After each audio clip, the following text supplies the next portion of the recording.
End-of-life medical decisions. What does the church teach we can and cannot do? Stay with us for the Roundtable's discussion of this important topic. Ave Regina Caelorum, Ave Domina Angelorum, Salve radix, salve porta, ex qua mundo lux est orta, cade virgo gloria. Welcome to the EWTN Theology Roundtable. I'm your moderator, Colin Donovan, Vice President for Theology here at EWTN, and I'm joined on the roundtable by a familiar group of faces to our viewers, Father Joseph Mary Wolf. Good to be with you, Colin. And Tom Nash. Hey, Colin. And Noah Lett. Good day. So we're here to discuss the important medical ethical issue of end-of-life decisions. These are the kinds of decisions which must be made as a person is in some kind of extreme medical condition, threatening their life, and judgments have to be made about which treatment to undertake or which treatment to forego, and sometimes even sadly whether to continue treatments that have begun and allow the person to die a natural death from the condition in which they find themselves. Medical decisions, medical ethics are, of course, a branch of Catholic moral theology. And therefore, moral principles, which are both principles of reason or the natural law, apply, as well as revealed principles such as the dignity of the human person. And obviously, decisions of the magisterium regarding the application of the principles to particular situations. So these are the kinds of matters that we will be discussing in our program today. This branch of ethics, of bioethics or medical ethics, also concerns the responsibilities of patients as well as healthcare professionals. And we'll be looking a little bit at that as well. And I think in today's environment, many people are concerned precisely about who gets to make their medical decisions for them. And I think that's an important place to start our discussion today. And so we're going to take a practical case, the case of someone who is dying. And so this person, a family member, or an other lawfully appointed medical proxy, as sometimes it's called, must make a judgment as to which treatment to undertake or to not undertake, which treatment to discontinue, and whether doing so in any of these cases is morally permitted.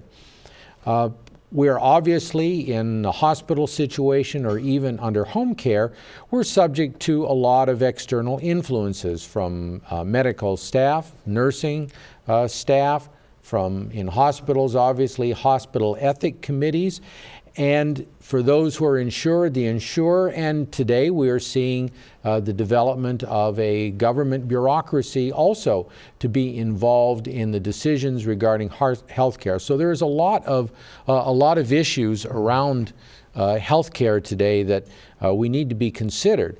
We need to consider. I think in the past the greatest danger was an overly aggressive medical care. Doctors were taught to heal, and anything they could do to heal would be something they would want to undertake. But the patient might simply at some point have said, enough is enough, I'm ready to go, let me go. Today, I think we're somewhat concerned, aren't we, Noah, about being undercared for, of not being provided for, because somebody's made the determination that it's not for the benefit of the individual or some other person. This is really a challenge, is it not? Certainly so. The federal government of the United States seeks to impose itself in ways that are not historic to our country and not for the good of the patient. We see in the present crisis where they want to impose upon Catholic hospitals and other places the requirement that we do things against our conscience. An individual in the hospital is often faced with the desire for what is called sustainable development and economic efficiency, which doesn't consider the needs of the person. And we know, as a matter of fact, that the government is secularist in mind, in which they seek to pay no attention to the spiritual needs of the person. And it's often difficult to put that in there. For example, the fact that the individual may not wish to be sedated in the last hours or days of their life so that they might be awake to God and awake to the possibilities God has for them. That may not be allowed unless you can get a family member or a priest who's knowledgeable and can slip in there and make it clear that this is not acceptable. So it comes down, I think, to this issue: who gets to decide? And I think it's important, is it not, Tom, to start with the dignity of the human person, because it's the dignity not only that the sick person have, but also the doctor and the nurses, the family members, and it ought to be the overriding consideration in the judgment of all of those individuals, whether they're a member of an ethics committee, a doctor, or even somebody working in the insurance company or in the government. It starts with the dignity of the human person. Exactly, and you mentioned that at the outset, that being a revealed teaching, that we're not simply merely animals, but we are human persons made in the image and likeness of God. That's the basis of our dignity. And so we speak of the human person as having body, mind, and spirit. Some people will try to reduce human health to the merely physical, and so that would be the era of biologism, or perhaps to the psychological and the physical, and that would be the era of psychologism. But we need to remember that while the brain is the organ of the mind, that the soul is the faculty of the mind, and that we are indeed body, mind, and spirit. And I think a good way to drive this home, a friend once said, guilt is to the soul what pain is to the body. It's a sign that something's wrong. We're reminded that we are body, mind, and spirit, and that's why we are distinct from merely other animals as human persons, and therefore that must be respected in these considerations. And you can have a true distinction between the mind and the spirit, and I think this is a revealed teaching, certainly, but it's also a natural philosophical teaching that many philosophers, believing and unbelieving, have arrived at the conclusion that there is a spiritual nature in man, and we're not simply reducible to what we see or even to the psyche, to the psychological interior workings of man going on in the brain and in the nervous system. The spirit, of course, as a priest, the spirit is the reason that you're a priest, to feed the spirit, to lift the spirit up. And it plays such an important role in healthcare decisions. It really does, that we're not just, as Tom and Noah both brought out, we're not just a body here that we're trying to preserve, as important as that is. But the family also needs to be concerned about the spiritual welfare of that person who's preparing to enter now eternity. Mm-hmm. So if that person hasn't been reconciled to God, if they've been away from God for a long time, that needs to be prioritized. You get the priest there for the sacraments. But I think also not only for the priest to come there with the sacraments, but that the family themselves need to assist that dying person with their prayers, especially the immediate family, praying a rosary there in the room with them, praying the Divine Mercy Chaplet. These are ways that we can assist the dying in that hour. So that, again, we see that if the family members have a sense of their own dignity, they'll realize their important human personal role in the sickness and even the death of a loved one.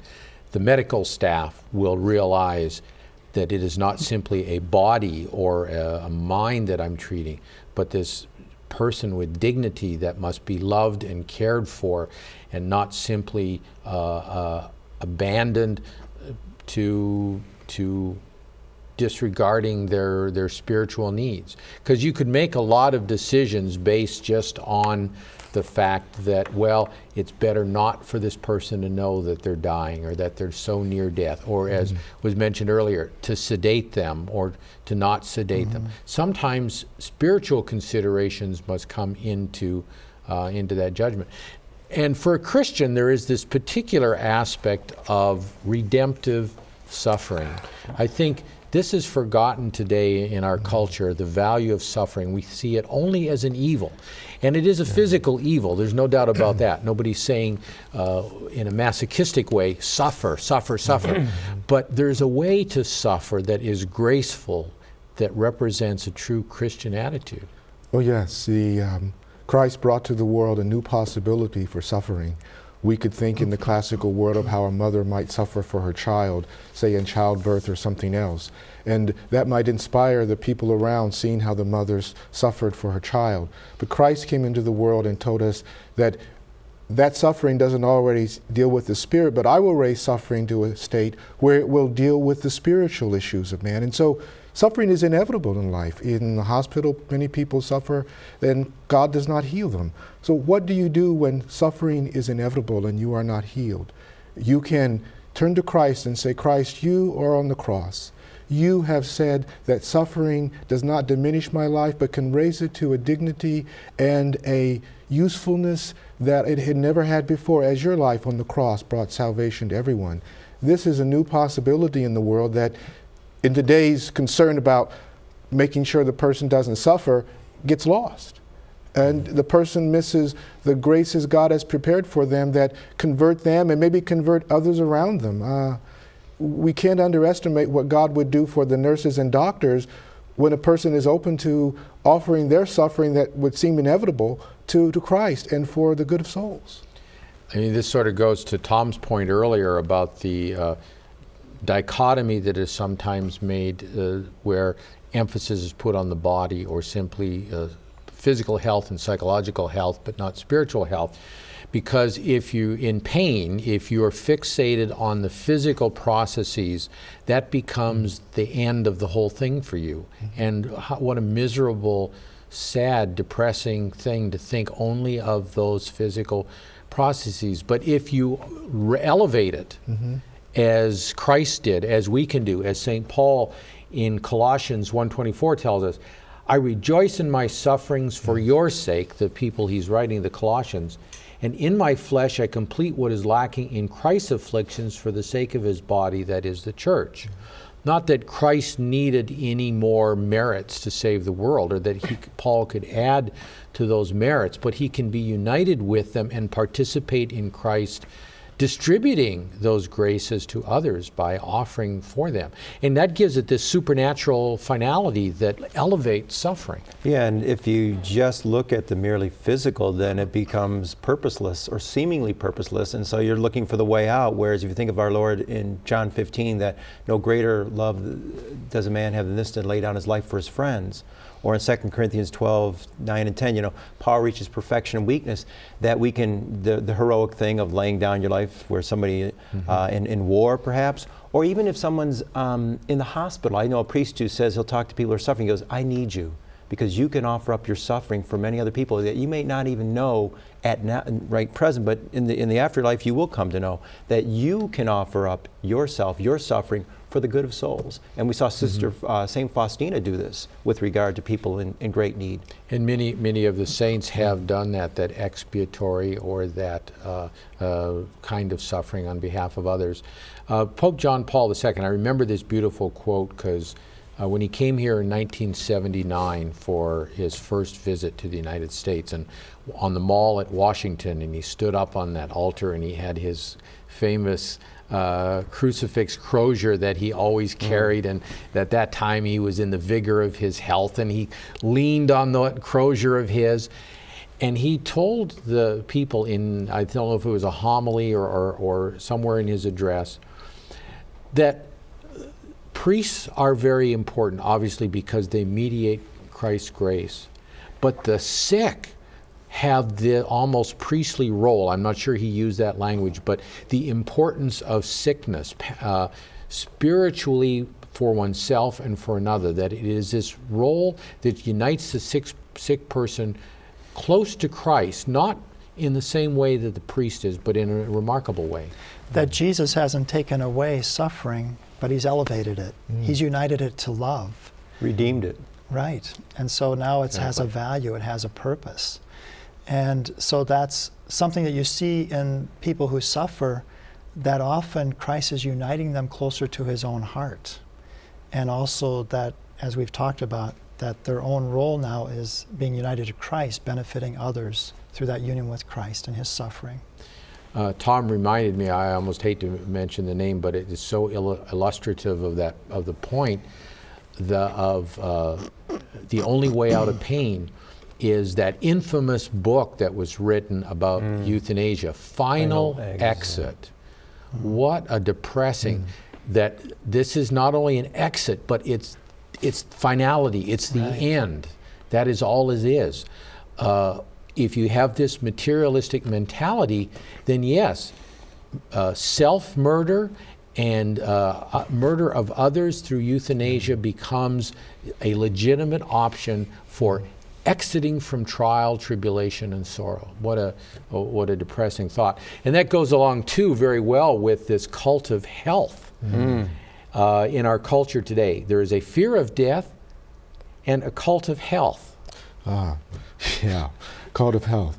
Is that listed on the cult list in the world? It should be, because you look around at people and they again show by the desire to be healthy by any means necessary, it seems. All the Botox going on, all the other things they do, they seem not to realize that aging and suffering. That's not even health, that's the appearance of health. That's right. Yeah, they can't smile. These people need to realize that aging is a gift from God and suffering, sickness is a gift of God, and especially when it's inevitable. I think of the time when I was a chaplain in the hospital. There was a man I met on day 1. Day 2, I came in, the nurses grabbed me and said, "Chaplain Lett, this Mr. Sears has been, he's desperate for you. He wants to know why he's suffering. He just discovered he has terminal cancer and he'll die very soon."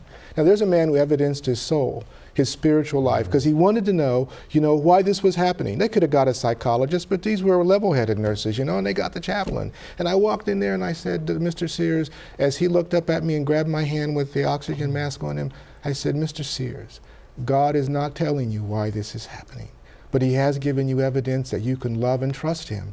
Love God in this." And his face visibly, you could see that he became more relaxed and he became less agitated. And thank goodness they didn't give him any drugs to sedate him.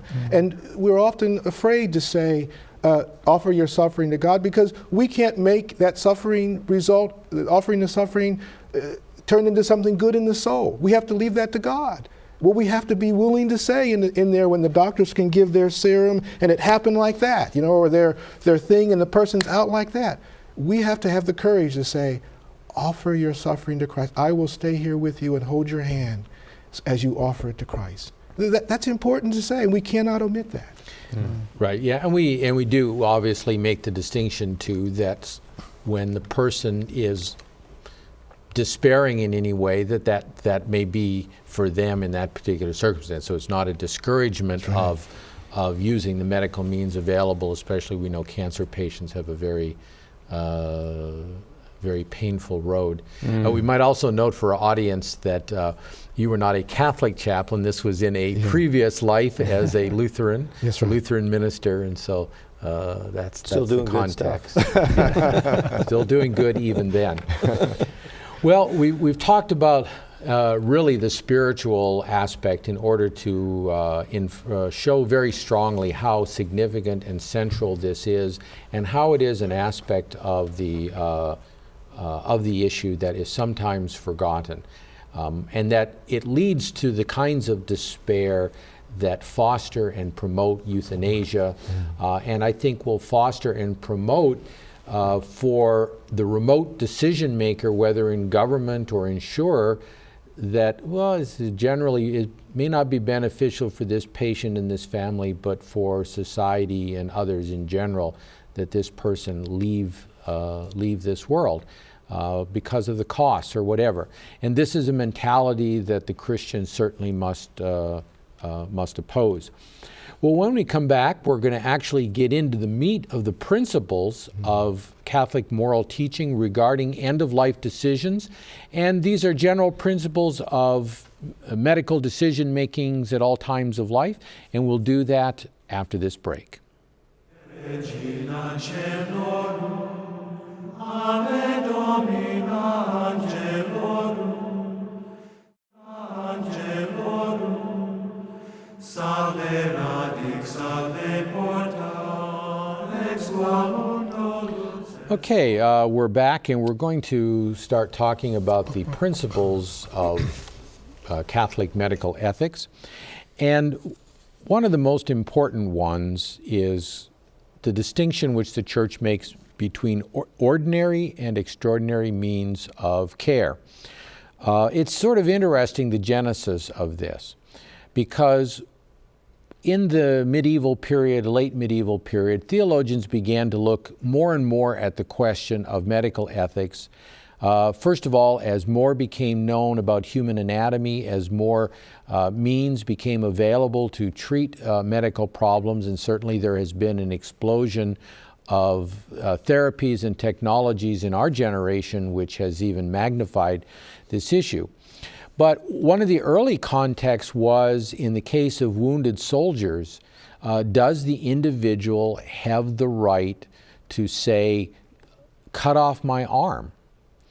My arm is wounded, it's gangrenous. They didn't know about about bacteria. They just knew that this usually killed the person. But the thought was obvious and had been done before in history. If you remove the sick limb, the person could actually recover. And so in that context, theologians began thinking about, does one have the right to choose not just to remove the limb, but even to not remove the limb? And this sort of gets us into the question of, there can be care that will deliver health, but perhaps at a cost that the individual is not prepared to endure. And so these categories of ordinary and extraordinary means refer not so much, as we'll see going forward, to what a doctor would say, well, this is an ordinary patient care, or this is extraordinary, it's very expensive, you have to go across country to get it, or it's very risky. They would say that's extraordinary because it's very difficult. But this is a moral category. Tom, in ordinary means of health care, there are going to be, what would be the reasons one would be obliged to give ordinary care to a sick person or to oneself? Well, I basically would say it returns us to a foundational theme of the program, which is the dignity of the human person. And because of our respect for the dignity of the human person, made in the image and likeness of God, and flowing from that, the revealed commandment of thou shalt not kill, because we are different than mere animals who are not body, soul, composite human persons, that we provide normal sustenance. For example, food and fluids, nutrition and hydration would be a more technical term. As well as, we help them with work and exercise, with rest and sleep, with air, as good air as you can have in your part of the country.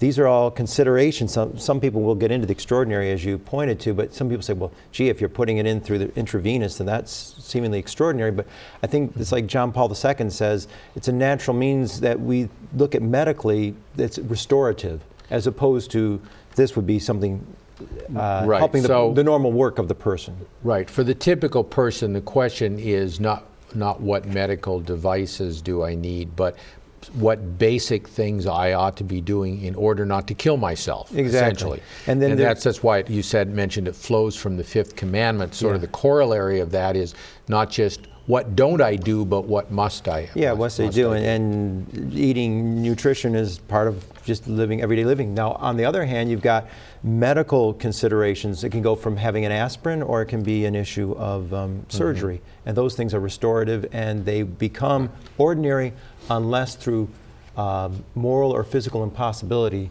they become extraordinary, and that becomes an issue where you can talk about options as opposed to obligations. And this is an area, obviously, the clergy are very often involved in these end-of-life decisions. The family members bring you in, other priests, deacons, and those who are doing that kind of ministry. And so asking for advice, the doctor is saying, do this, do this, do this. Must I do it? And it's to make that distinction between what is medically ordinary and what is morally ordinary or extraordinary. So for example, today we all know people who have undergone chemotherapy. Most all of us know people have gone through that kind of procedure. It's in a way a medically ordinary procedure. It's commonly done. And yet morally it may not be an ordinary, it may be extraordinary. For example, I have a great uncle who was diagnosed with cancer and he's getting on in years. He decided to forego that treatment because it would be something difficult, it would be expensive, it's not something maybe that would even benefit him. So that would be an extraordinary means in his case. He would find it too burdensome to go through that. So this is a judgment that the patient or if the patient is comatose or minor or insane, categories where there's a lack of competence, those who are responsible for them get to decide. It's not the doctor deciding what's morally ordinary or extraordinary, but the patient or their lawful guardian who gets to judge whether for this individual this particular treatment is extraordinary. I think that Noah, you mentioned the case of an individual who was faced with the issue of the Terminal cancer. And the sedation. Giving sedation would be ordinary care. Yes. And I guess, are you convinced those gathered there to not give it so that he would have lucidity? Yes. And that became the reason why he chose not to do it. Yes. Yes. The individual needs to deal with their questions of eternity. And if you rob them of lucidity, they cannot deal with those issues with the help of their family or priest. And Mr. Sears, when you could have seen his face, how he visibly relaxed and lay down. The nurses could see it. And when he passed, he was a man at peace, because he saw the moment as a moment in which he could say, I love you, God. I love you, God. He chose to forego for the moment the ordinary means of his care so that he might do something of eternal worth for his soul. Because it would not have been any medical difficulty to provide it. You would think ordinary care, he would have been obliged to do what he can to relieve his suffering, but yet he had a justifying reason for not doing it. In this case, yes, to be able to end his life, to end in a state where he could be at peace with God and with his family. And this is something I think medical staff have, as I mentioned earlier, sometimes in the past it was overly aggressive. That element is there. That's their job, to tell the patient what's in their medical best interest. But the individual ultimately is going to be the judge. Yes, and I think of a case, Noah mentioned that poignant account of Mr. Sears. I think of a case when I was working for the Church in Massachusetts, where I met a gentleman and his wife had died, and he wasn't himself a Catholic, but his witness, and I think he wasn't even a believer, but he was moving in that direction. I met him at a parish function, and long story short, though she became emaciated, he said she was the most beautiful person in the world because of how she handled the ordeal of terminal cancer. And so there we see not only did she handle it well herself, but she had a positive impact on her husband, I'm sure many others. So and that's the element of redemptive suffering that I think is sometimes missed, is that it has this great exemplary value, like Christ on the cross, accepting and saying, Father, into your hands I commend my spirit. And what a thing to do at the end of life, to commend your spirit into the hands of the Father. And that was the example of Blessed Chiara Badano, who was beatified about 1.5 years ago. She forego the morphine at the end because she said it reduced her lucidity, and she wanted to be able to unite her sufferings to Christ, but also to be able to make those decisions. And really, we make the offering to God of that suffering, but what is our final offering? Our very death itself. Like Christ, into your hands I commend my spirit. I remember feeling the pressure of efficiency when I was there. Oh, the doctors can do stuff that makes an effect right now. They can do things you can record. I'm just the lowly chaplain, and what do I have to say but words? I might sound like a politician making promises, I can't do anything about them. But I remember when I saw his wife a week later in the hospital, she said, he remembered you at the last. He remembered that. And I thought, yes, the words I have are not words of emptiness. They are the words of eternal life given by the Son of God. And I need to have the courage to say, in the midst of a very technically efficient hospital activity, these words. For all of our sakes. They had the doctors had his apparent short-term interest in mind. You saw the long-term, yes, the eternal, indeed. And we're not saying that a person shouldn't take Sure. the means that can reduce their pain, and even if it may bring a shortening to their life in the long run, you can reduce their pain. But we are saying to enable them to make the decisions, to make that choice for God, to do the things that you were just talking about. And it would be quite different if the person already was at peace with God and family than if Right. they were, struggling to arrive at sort of a peace that their life had not been wasted on sinful activities or something, or they were waiting for the priest or rabbi even or clergyman to come and be with them to enable them to turn to God more completely, especially for a Catholic through the sacrament, which can do what nothing else can That's do. right. And so these are considerations that we have to take into account. And the person in the situation where they have to make these decisions or advise these decisions to a loved one or even to staff has to have the courage of their convictions, knowing that the church is standing behind them with centuries-old principles of teaching which support these conclusions. Now, in the particular case of the ordinary versus extraordinary means, we talked about ordinary, how ordinary is those things which we ought to do to preserve our life. Positive things. There is a general principle that when we're obliged positively to do things, that obligation lapses if there's moral or physical impossibility. An easy examples would be the Sunday obligation or the penitence obligation for fasting and abstinence. That if there is some physical or moral impossibility to getting to Mass, a physical one, you're snowed in. Been there. Been there. Here in Alabama, the tornado has knocked down all the trees between you and the church. You're not going to go crawling over them to get to church. Or your own personal health keeps you going. Or you're a mother who has to care for sick children. You simply can't. These are impossibilities represented. It may be a moral impossibility where you can't fulfill, and we'll get into a little bit of that. So this obligation to ordinary care lapses under impossibility of physical or moral kinds. Physical impossibility, that one seems pretty obvious. You can't, you're in the backwoods of, I don't know if do they have backwoods in Iowa, Father? Not really. Maybe we have to go to Papua New Guinea or someplace far Alaska, away, or yeah. Alaska, and you simply cannot get to the treatment. You cannot get, there's no facility, there's no doctor, there's no equipment.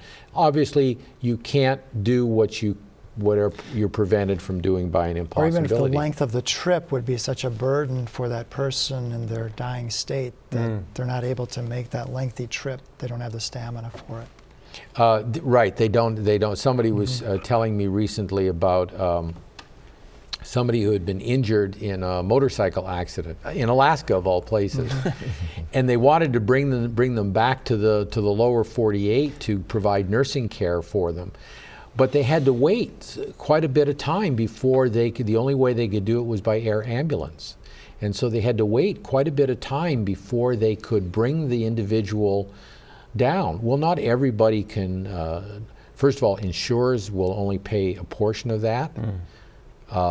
Usually there's a deductible. There's all kinds of reasons why you can't do that travel, including your own physical stamina. And his physical stamina was not up to that travel until a certain point. Moral impossibility seems a little more vague. What is a moral impossibility? This particular patient, for some reason that's sufficient to them, cannot foresee them ever undertaking this treatment. Like the person in the Middle Ages, and this is the context I mentioned, the gangrenous limb, going through life without that limb is too difficult a thing, and so please just let me die. Now, so objectively we would say, no, cut the limb off, you might live. But subjectively to that person, there is a horror of going through life in that way, or the pain they would endure without anesthesia in those days to have it done. There can be all these reasons that multiply that present this moral obstacle in their mind, in their conscience, to going ahead. Like my uncle, my great the uncle that same. I mentioned as well, not wanting to go through the difficulties of a chemotherapy treatment and also the expense of that. That's a moral reason why it becomes an extraordinary means, especially at the end of one's life. But then you could also think of one of our employees who has 5 children, and he's a young man, he's had robust health, and in his case, it's really something that would be good for him to go through that for the sake of his family, so that there's a different motivation there. And you could have that. You mentioned responsibilities. You know, if a president gets sick or the Pope gets sick or somebody, you expect them to use all the means that are available because of their responsibilities. So, and that's a consideration, not that we have to take it, but that the individual themselves has to take into account of. And you mentioned our colleague who faced with that decision. Yeah, so you're talking about there, in some sense, it can be maybe rise to a level of an obligation, potentially, if someone needs to consider those things. Whereas like Sister Raphael, Mother Angelica's colleague, when she had cancer late in life in the year 2000, she decided not to, because of her advanced age and the state of the cancer, etc., all things considered, that she didn't have that additional surgery, and she died, went to the Lord in January of 2001, I believe it was. So there would be a different kind of a similar. And that would go along with being either very inconvenient or having a burden, even though it's subjective to that patient, that is too difficult to undertake. Or obviously another similar along that line would be if chemotherapy or any end-of-life treatment has not only great physical risk, but maybe a low proportion of success. The individual could reject it on the basis of the low possibility of success combined with the burdens. But on the other hand, the person could embrace it because even though it might help them, it might advance medical science, and that would be a great charity to undertake something difficult, risky, and maybe not likely to be successful for the sake of others. So a lot of considerations that reside with the patient, and we want to keep mentioning that. This is the decision of the patient ultimately, or their lawful proxy, and not of the medical community. They get to advise, but it ultimately resides with the patient. Well, we've covered a couple of the elements of moral impossibility, and there are a couple other moral impossibilities we can talk about, and we'll do that right after this quick break.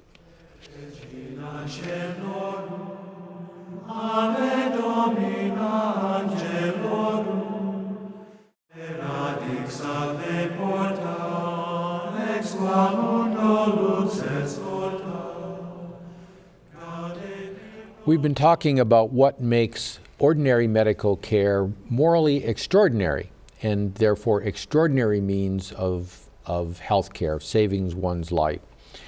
And we've talked about the physical impossibility, things that we simply cannot do for physical reasons, distance, cost, time, well, not so much cost, but distance, time, unavailability, and the moral impossibility, things which is to the individual a burden, fearful, horrifying prospect, too great an inconvenience, and so on and so forth. And there is a final one that we can mention, and that is, or a final couple, painful or sorrowful. So for instance, there can be simply this could be not just physical pain or sorrow, but also psychological. A classic example out of the moral theology tradition is the female patient who simply can't imagine disrobing for a medical examination. You would think a medical exam would be ordinary care. And it is. Objectively, we would say, no, it's in your best interest to do that. But for some, that could be a great difficulty. It's something to convince them to do. It's not something to impose on them, and the church never has. So this would be a case where there's sort of a moral sorrow or sense of modesty that is so, and I don't want to say even extreme, but for many women, this is what they think is their obligation. And so they would not submit. And this was especially true in the convents over the centuries, and so this was something that the theologians thought about. So that could be a purely subjective horror, but yet it is one that the church respects, and the medical community should as well.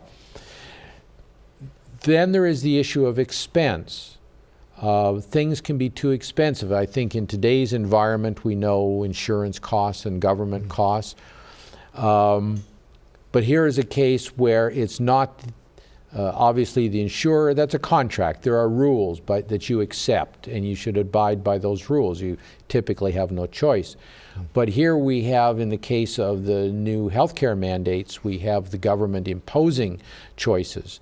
And frankly, if this door to contraceptive and sterilization is imposed on believers or non-believers who are opposed to them, it's a door to everything: abortion, euthanasia, whatever government decision is made regarding the individual's health care, where it is the decision of the individual.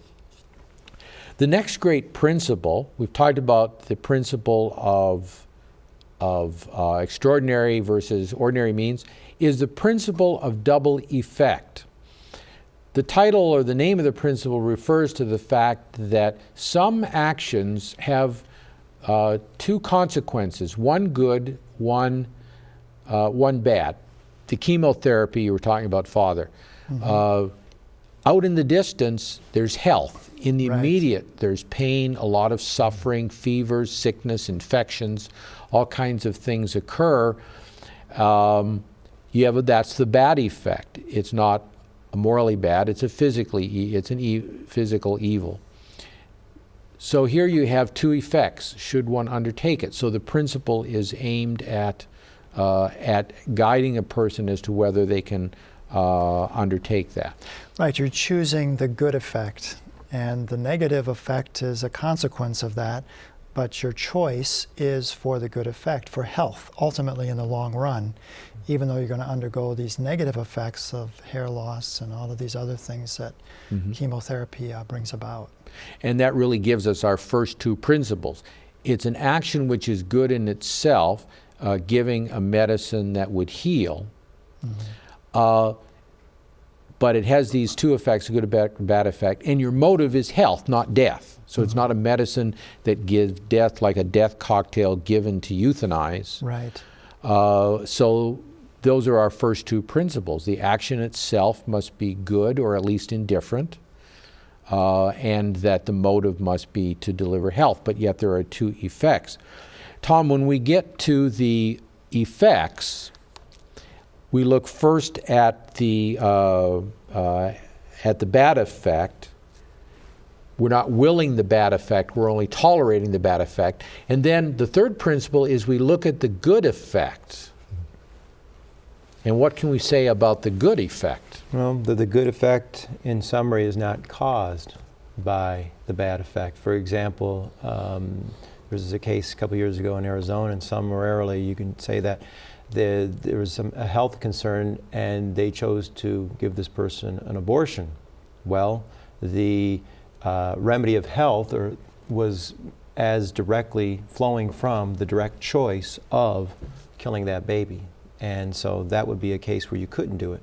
On the other hand, if a woman has, as I know of a case where she had uterine cancer, ovarian cancer, well, they induced premature labor. If the child would have died, it would have been an unintended side effect. As it turns out, she was a heroic lady in Massachusetts, and long story short, she decided not to do it, and so offered her life, kind of like St. Gianna Molla, where she could have done something morally because the death of the child would have been a side effect, but she said nope, and she offered herself up so that the child might live. And the Arizona case is a good contrast with what the church does permit, and that is there is what is called, and I don't particularly like the term because it has the word abortion in it, but it's the typical term, an indirect abortion. So a woman's uterus is cancerous. The uterus, the child would not come to term or to the 22nd, or now they're pushing that back. Sure. It used to be 24 weeks. Now I think it's a little earlier than that you can incubate the child and it has a good chance of survival. But the child would not even live to that point. So the child would die and the mother would die because of the uterine cancer. But the church has taught that you could remove the cancerous uterus, even knowing that the evil effect of the child dying would result from that. But what you cannot do is, in the Arizona case, remove the child because the child in the womb puts a burden on the pulmonary and cardiovascular system of the woman and call that a therapy. That's taking the child's life that the mother might live. Yeah, and not to get into another issue, it'd be another discussion, but Father Tab Baholchik pointed out that there are many cases where this whole pulmonary consideration, that pregnant women have been brought through the situation so that there was a false alarm there. And that could get us to our fourth point, this proportionality, that when you choose an effect which has like two roads, or an action that has two roads, a good effect that you will, that comes, at least in time, may come out at a distance, but at least is caused by the action, and an evil effect that is caused by the same action and is not the cause of the health. But you have this split in the road, and you tolerate the evil effect, you choose the good effect, but you can't do that willy-nilly. You have to have a proportion. You have to justify that the consequences of that choice is not producing, say, a terrible evil at the cost of a short-term and limited good. Like the phrase we have is, you don't crush a peanut with a sledgehammer. You know, that's a disproportion. And I think that it's often for the sake of efficiency, or the idea of the cult of health, you will find people thinking that, yeah, a great evil done is okay so long as I get the little effect that I want. Like, you know, an individual may go through a great deal of calisthenics to try to be healthy, despite the fact that they've got a bad back, you know, that they have bad lungs. They should, in fact, not undergo the calisthenics because there's a disproportion to their health in doing it. Right, they make a choice which gives them little benefit but has a great risk and danger to it. And I think it's important to mention the proportionality here is rather far down in the consideration. After you have decided it's a good act, that you are willing, that your motive is good, that you're merely tolerating the evil effect, you now are concluding that the good act is worth doing because the benefits outweigh proportionately the consequences, the evil consequences. So chemotherapy, you have the short-term suffering and pain. At the end of it, you get health. But it's the chemotherapy is causing the health and the evil effect as directly. The problem here is that there is what is called consequentialist thinking in the church. We see it in the whole healthcare and mandate debate by those Catholics who ultimately decide we can live with a little compromise because it's so important that everybody be insured. That's consequentialist thinking, which Pope John Paul II condemned, because it's weighing up goods and benefits and deciding entirely on that, whereas the issue has to do with the act itself. One may not morally cooperate in evil. And that principle is being ignored in favor of this consequentialist or proportion analogy. That's not what we're talking about in this fourth principle, because you've already determined it's a good act with a good motive, and that the positive benefits outweigh the negative benefits. It's a proportion at that level and not at the level of actions itself. Well, let's move on from there to something we brought in at the very beginning, and that is that because of human dignity, Tom, obligations fall on the doctors, the nurses, the family, and on the patient. What are the patient's obligations in terms of medical ethics? Well, he needs to have a well-formed conscience, Colin, to know the Church's teaching, to know what's going on in life, and to be prepared for that, so that if he gets... Now, does that mean talk to 6 of his buddies and get the sort of the consensus of what he ought to do? No, he should be formed well in the teachings of the Church. That is, having a good handle on what is right and wrong, and he therefore can make good decisions about his medical care. And that might go into advanced directives, because sometimes there may be a situation where I might not be able, some might question my competence in general, but we'll leave that to another show. But if I am truly unconscious or judged to be senile or otherwise maybe comatose, that I need to have a document in place, if you will. And in a nutshell, you can have they call these advanced directives in advance of such a situation.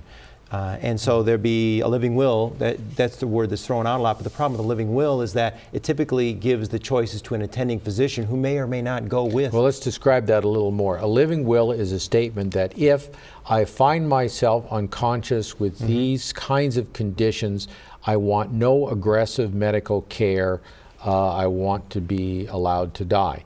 And it's a general statement. Yeah. So it's open to a general interpretation by medical staff, by ethics committees, and even and that's insufficient. So what do you want to have? Well, I would say a durable power of attorney is what it's called, or a protective medical decision document as it's also called, where you designate somebody. So I would designate you as one who knows the church's teaching and believes in it, because just knowing it's not sufficient, or somebody who, even if they're not an expert, that has access to people who are in case of difficult situations and is going to do the right thing. And so that if I'm in that kind of a difficult situation where I can't make the decision myself, this person's going to make sure that I'm not euthanized, and also make, instead of some physician, what's appropriate, what's beneficial. And people say, well, I don't need this document, I'm going to be in a Catholic hospital. Well, you may or may not be, depending on the scenario of an emergency.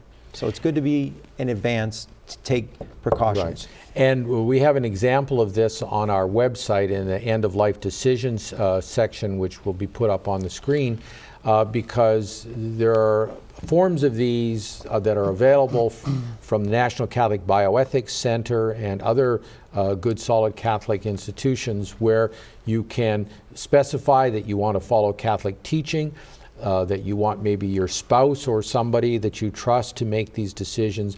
And this way it's not left to the medical advisors, to the ethics committee, and so on.